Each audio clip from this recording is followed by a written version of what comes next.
In just a moment, X-1. But first, no one can deny that spring is in the air, and to prepare for the new season, NBC's Weekday brings you some timely and useful features. One is a new series with Phil and Lampy on gardening tips for both city and country dwellers. The second feature brings you hints for the best use of leisure time. And you can also bet that Joe Copeland, famous dress designer, will enlighten you on the spring fashion picture when she appears on tomorrow's show. Listen in and hear it all on NBC's Weekday tomorrow morning. And now stay tuned for X-1 on NBC.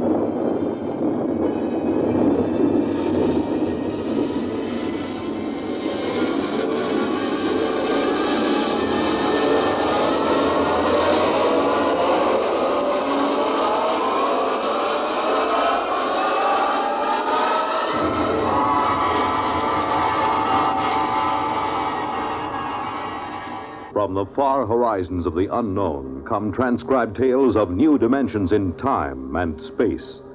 These are stories of the future, adventures in which you'll live in a million, could be years, on 1,000 maybe worlds. The National Broadcasting Company, in cooperation with Galaxy Science Fiction Magazine, presents X minus 1.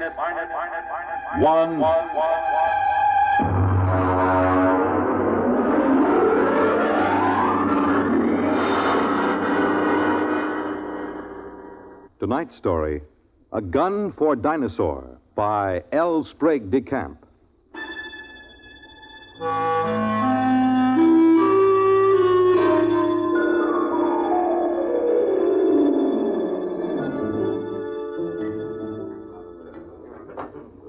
Just whiskey, please. No soda.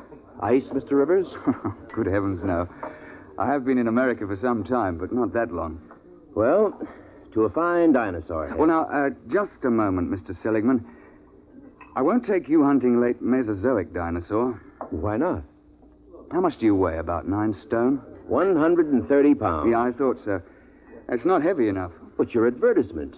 You said safaris arranged to any time period. Well, I'll take you to any period in the Cenozoic. I'll get you a shot at any entelodont or even mammoth or mastodon. They have fine heads. But I'll jolly well not take you to the Jurassic or the Cretaceous. You're just too small. But what's my weight got to do with it? Now, look here, old boy. What did you think you were going to shoot those dinosaurs with? Well, Well, look over here in this case. That's my own gun, a Continental 600. That shoots a pair of Nitro Express cartridges the size of bananas. It's designed for knocking down elephant, not just wounding them, but knocking them base over apex. Well, now, I've handled guns. Oh? Look, I've been guiding hunting parties for over 20 years. But I've never known a man your size who could handle a 6-0. It knocks him over. Well, people have killed elephant with lighter guns, even a 375. Ah, yes, but consider an elephant weighs, well, let's say from 4 to 6 ton. You're planning to shoot reptiles weighing 2 to 3 times as much as an elephant. Now, I tell you, Mr. Seligman, I won't take anybody hunting dinosaur who can't handle a 6-0. Look, let's pour another drink and I'll tell you why. You see, I went into the partnership with the Raja about 5 years ago. I call him that because he's the hereditary monarch of Jaipur. It means nothing, of course. We both wanted to do a bit of hunting again. And Africa's all played out. It's too civilized now. So when we heard of Professor Prohaska's time machine at Washington University, we caught the next plane to St. Louis. The foundation administering the machine had worked out an arrangement splitting the time between scientific parties and hunters who wanted to try their luck at prehistoric game. Hunters paid through the nose, of course, to support the project. Well, it was about our 5th safari that Courtney James showed up. He's what you chaps call a playboy, a big bloke, handsome in a way, florid, beginning to turn to fat. He was on his 4th wife. And when he showed up at the office with a blonde, I assumed that this was the 4th Mrs. James. But he left her in the outer office and corrected my assumption. Bunny? Oh, no, she's not my wife. My wife is in Mexico, I think, getting a divorce. But Bunny here would like to go along. I'm sorry. We don't take ladies. Not to the late Mesozoic. If she wants to go, she'll go. She skis and flies my airplane, so why shouldn't she? There are enough risks at 85 million BC without adding to them. I'm sorry, but it's against the firm's policy. Now, look here. I'm paying you a lot of money. I'm entitled... You can't hire me to do anything against my best judgment. Now, if that's how you feel, get another guide. All right, all right. But let me tell you.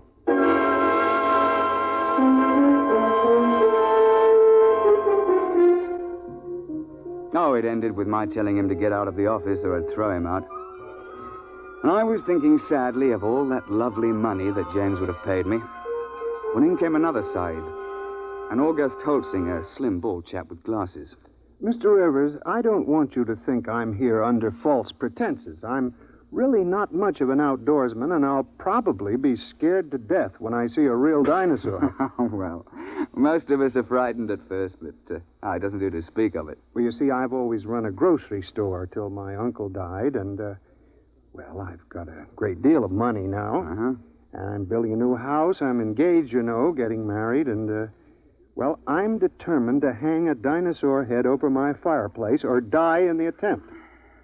A ceratopsian, I think. That's the one with the big horned head and the frill over the neck, isn't it? Well, you want to think twice about that, you know.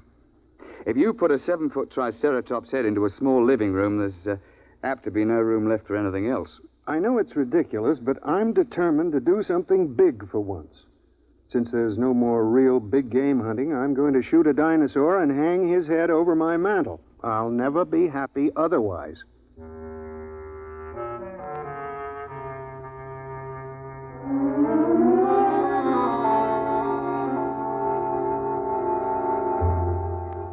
The Roger and I decided to make it to the Middle Cretaceous. That's about 85 million years ago.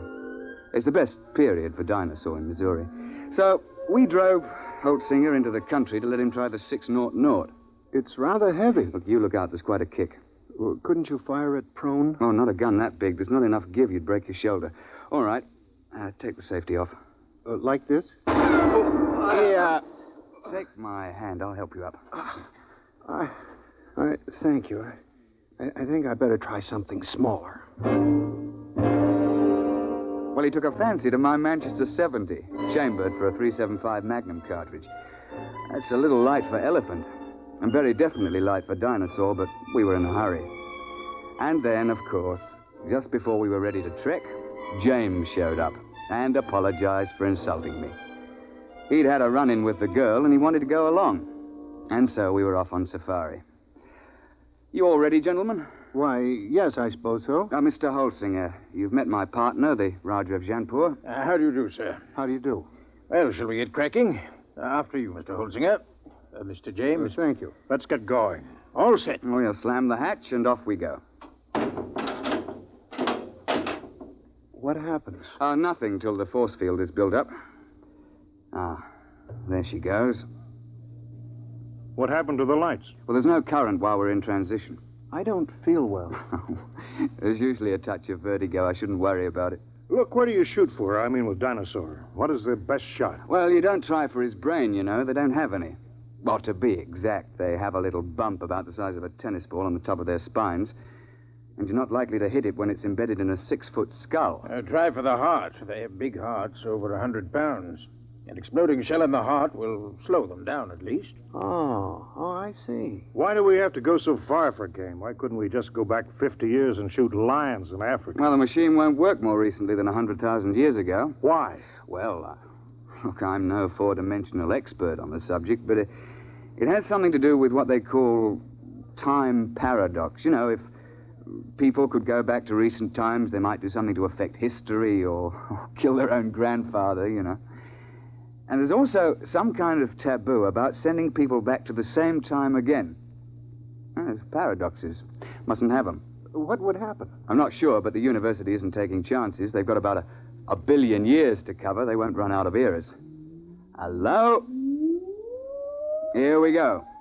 Oh, cheers, eh? Well, that's done it.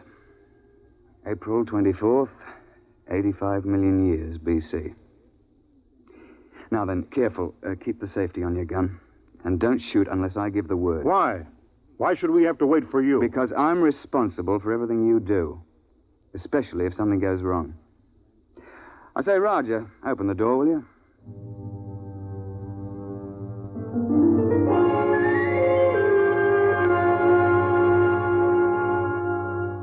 In this period, the time chamber materializes on top of a rocky rise.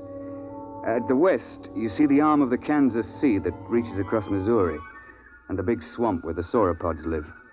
To the east, the land slopes up to a plateau. It's good for ceratopsians. The finest thing about the Cretaceous is the climate. It's balmy like the South Sea Islands, and not so muggy as the Jurassic. Oh, we sent the time chamber back off and looked about. It was spring, with the dwarf magnolias in bloom all over. Down towards the Kansas Sea, cycads and willows grew, while the uplands were covered with screw pins and ginkgo. Yeah, well, I'm no ruddy poet, but I can appreciate a beautiful scene. Well, I was looking through the haze and sniffing the air.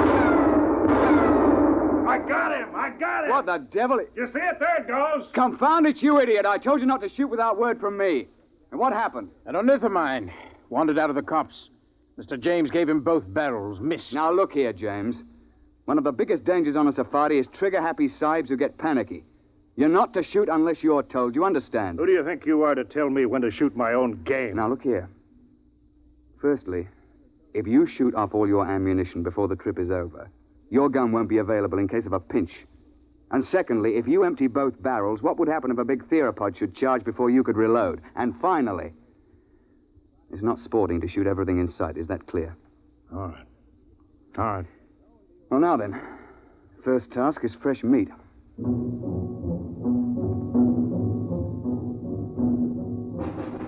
As I told you, Holsinger wanted a ceratopsian head. James insisted on a tyrannosaur. Then everybody would think that he'd shot the most dangerous game. Well, the fact is that tyrannosaur's overrated. But everybody's read about the tyrant lizard, and, well, he does have the biggest head of the theropods. Oh, and he'll snap you up if he gets the chance, no fear. Oh, we started off searching for meat. The Raja and I put the sahibs in front. We tell them it's so that they'll get the first shot, which is true, but another reason is that they're always tripping and falling with their guns cocked, and if the guy were in front, he'd get shot.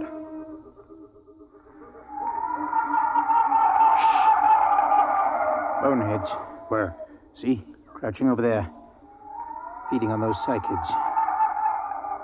It was about the size of a man. They look intelligent. Well, not likely. That bulge on the head is solid bone. Now then, hold on there, James. You've had your shot for the day. Hold your fire until Holsinger shoots. Yeah, sure. All right, go ahead, Mr. Holsinger. Doesn't matter which one. No, here. Try that one by the rock. There's a good clear shot. Well, take your safety off. Oh. Go ahead now. Well? Shh. Ah, nuts. I've had enough of this. James, don't... I got him clean right through the heart. First shot. How's that? I thought you were going to give Holsinger the first crack. It's his turn. Well, I waited. Took so long I thought he'd gotten buck fever. Very well. But if this sort of thing happens once more, we leave you at camp the next time we go out. The next couple of days, we trekked around the neighborhood and then headed over to the sauropod swamp, over to the west. We were staked out along the edge of the lake, watching a big beggar out in the swamp waving his head about. And they're the big ones. They look something like the brontosaur. Can't we shoot him? I wouldn't. Why not? Well, there's no point to it, and it's not sporting. Look, if you kill one in the water, he sinks and can't be recovered. And if you kill one on land, well, the only trophy is that little head on the top of that long neck. You can't bring that whole beast back because he weighs 30 tons or more. That museum in New York got one. Oh, yes. Well, they sent a party of 48 to the early Cretaceous with a 50 caliber machine gun. They spent 2 solid months hacking and sawing the carcass apart and hauling it to the time machine. I know the chap on the project, and he still has nightmares in which he smells decomposed dinosaur. And they also had to kill a dozen big sauropods who came in for the party. And then they had them lying around, too. They lost 3 men. Reggie, Duckbill. Where? Where are they? Up there at the shoreline. Now, keep your voices down. You see? With the crest on the back of their heads. Mr. Rivers, I've been thinking over what you said about those heads. If I could get one of those duckbills, I'd be satisfied. It'd look big enough over my mantle, wouldn't it? I'm sure of it, old boy. Well, let's be off. Roger, you wait here with Mr. James. Shouldn't take us long.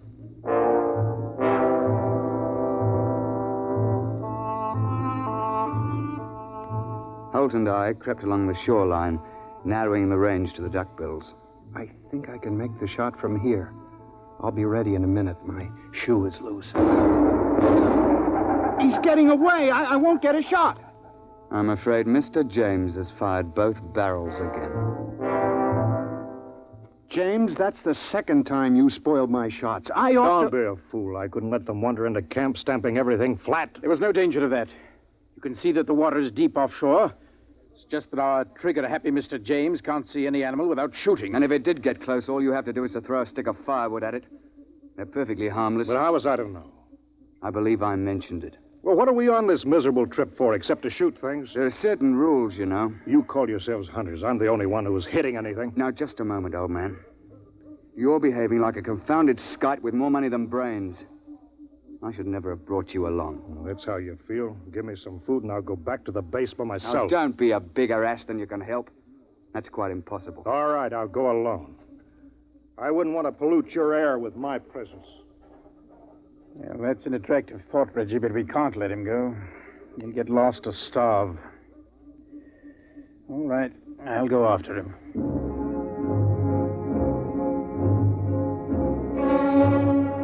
We stumbled along for several more days. James on his good behavior for a change. And on the 1st of May, we broke camp and headed north to the hills. It was hot and sticky. And we were soon panting and sweating like horses when I picked up the smell of carrion and heard the thrumming of the flies. We found a huge ceratopsian lying dead in a little hollow on the edge of the copse. He must have weighed 6 or 8 tons alive. Why couldn't I have gotten him before he died? That would have made a darn fine head. Look, on your toes, chaps. The sauropod that's been at this carcass is probably nearby. How do you know? We see how the hide's been ripped off and the bones are scattered. Sauropods will hang around a carcass like this for weeks, gorging and then sleeping their meals off for days at a time. What do we do? Well, that's what we came after. Look, Roger, you take Mr. James through that way, and we'll parallel you 40 feet distant. Now keep your eyes open. It'll be hard to see in these woods unless you're right on top of him.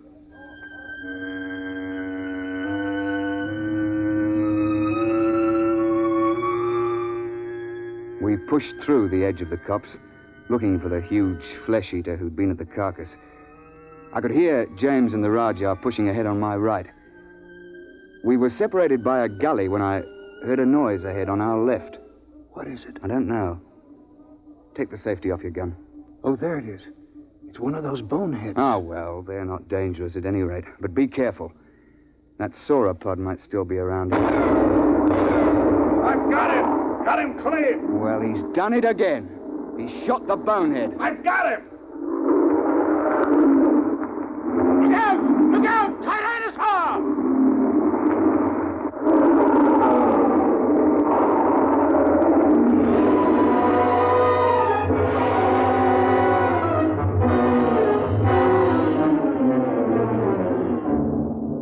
The Tyrannosaur heaved his head out of the shrubbery just in front of us.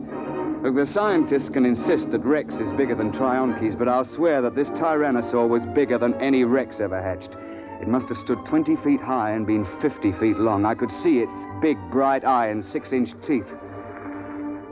He'd been sleeping off his last meal, and James fired off both barrels over his head at the bonehead and woke the Tyrannosaur up. Get back! Get back, you fool! Gun's empty and Roger can't get a shot. Found it. There goes the beast in behind those ferns. Holtzinger! Holtzinger! Come back! Your gun's too light for that beggar! James came bolting back in a panic and blundered into the Rajah, sending both of them sprawling under the ferns. The Tyrannosaur came after them to snap them up. Holtzinger began to blaze away. He got off 3 shots through the beast's body with that little light gun. The Tyrannosaur whirled around to see what was stinging it. The jaws came open, and the head swung around and down again. Holtzinger got off 1 more shot and tried to leap to one side. The Tyrannosaur continued its lunge and caught him in its jaws as he fell. Reggie! Stand clear! Heart's the only chance. It's no use. There he goes. Try a long shot. No, missed him clean. Poor Holtzinger. Well, That's the end. He stopped screaming. Did you notice? Oh, yes. Well, I expect we'd best track the beast. He might be dying. We should try to recover Holtzinger's remains. Yes, there's nothing else to do. No, nothing. It's a bad show all around.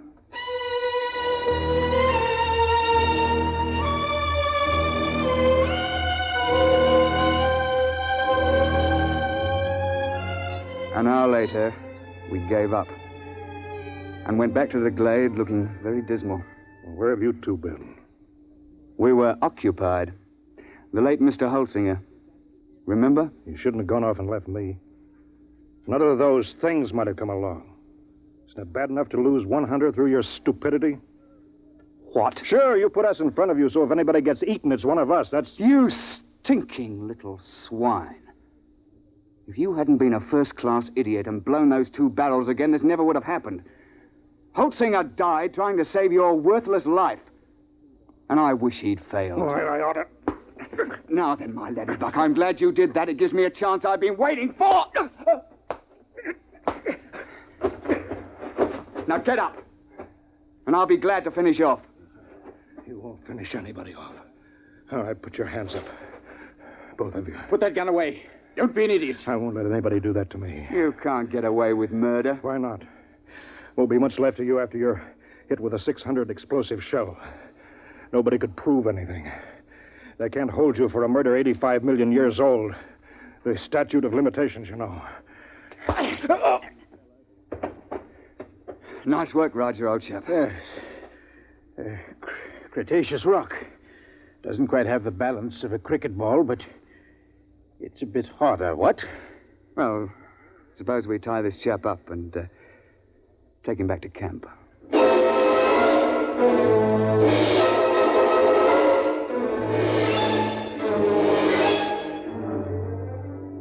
When the time transition chamber finally arrived, we fell over one another getting into it. We dumped James in a corner and threw the switches. You two should have killed me back there. Why? You don't have a particularly good head. It wouldn't look at all well over a mantle. You can laugh, but I'll get you someday.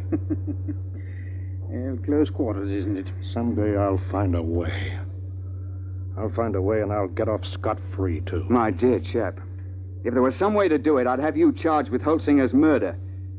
Look, you'd best let well enough alone. No, I'll kill you. Both of you. Somehow. Cigarette, Roger? Thanks.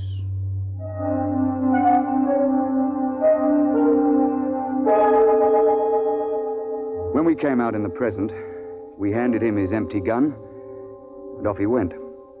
We paid everybody off, found that we were broke. But quite luckily, a steel manufacturer turned up who wanted a mastodon head for his den. While we were standing in the laboratory at the university waiting for the time chamber, the technician, he's a bookish chap, a theoretical temporal physicist, was watching his dials and scopes. Oh, by the way, Mr. Rivers, you just missed him. Missed who? That last client of yours, Mr. James. Well, that's good luck.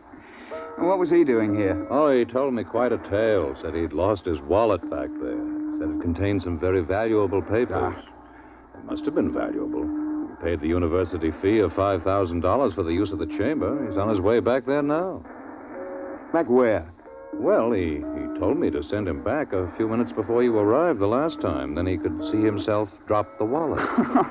He's going to stand there and watch himself come out? Yeah, but, doesn't that create what you chaps call a paradox? What happens when a man tries to occupy the same time twice? No, we don't know. It's never been tried before.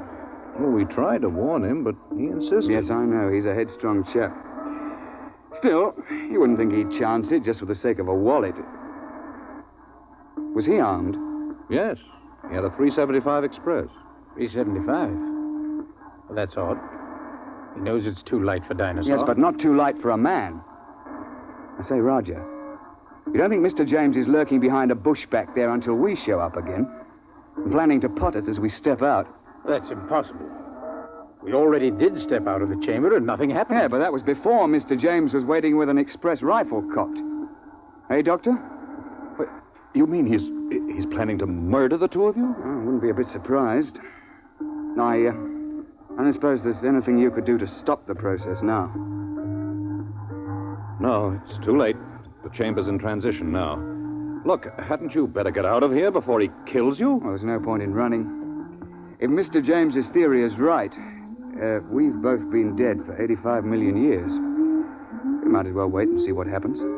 Transition point coming up. Well, it's been quite a world up to this point. Hey, Roger? Yes, quite. Here it goes.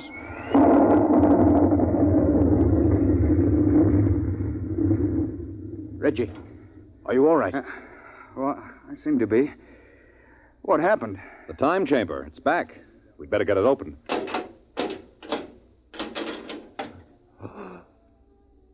Good Lord, look at that. Ghastly, isn't it? Where did it come from? I'm not sure. But I rather think it came from the Middle Cretaceous era. It wasn't here a moment ago. Ghastly mess. Looks as if every bone was pulverized and every blood vessel burst. I dare say. But that's his gun, all right. It's James, there's no doubt of it.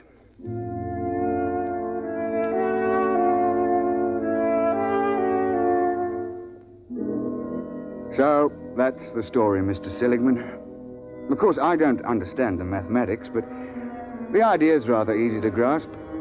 Nobody had shot us when we first emerged on the 24th of April, 85 million BC. And so, of course, that couldn't be changed. The instant James started to do anything that would make a paradox, the space-time forces snapped him forward and ripped him to bits. Well, they know a good deal about that now, and there's a safety margin of 500 years between each trip. You can't have paradoxes, you know. It just isn't done. And you see, I'm a lot more careful now. I shouldn't have taken James when I knew what a spoiled, unstable sort he was. Or Holtzinger either, when I saw that he was too small to shoot a dinosaur gun. With a heavier gun, he'd probably have knocked the Tyrannosaur down and saved his own life. So, Mr. Seligman, that's why I won't take you to that period to hunt. I'm sorry, but you're just too light. You're not big enough to handle a gun for Dinosaur.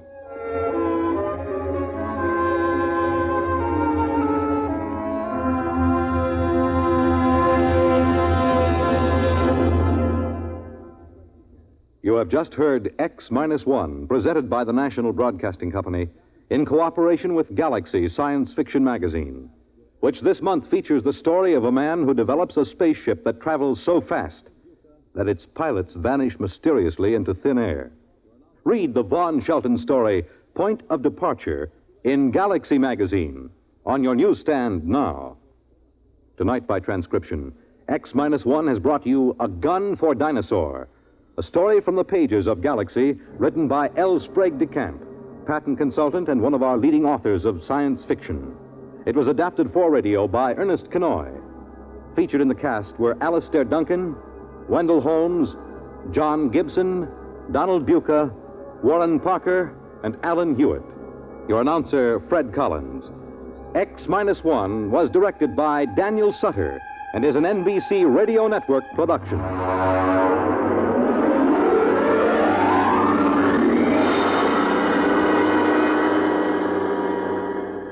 Let's visit lovable Fibber McGee and Molly tonight on the NBC Radio Network.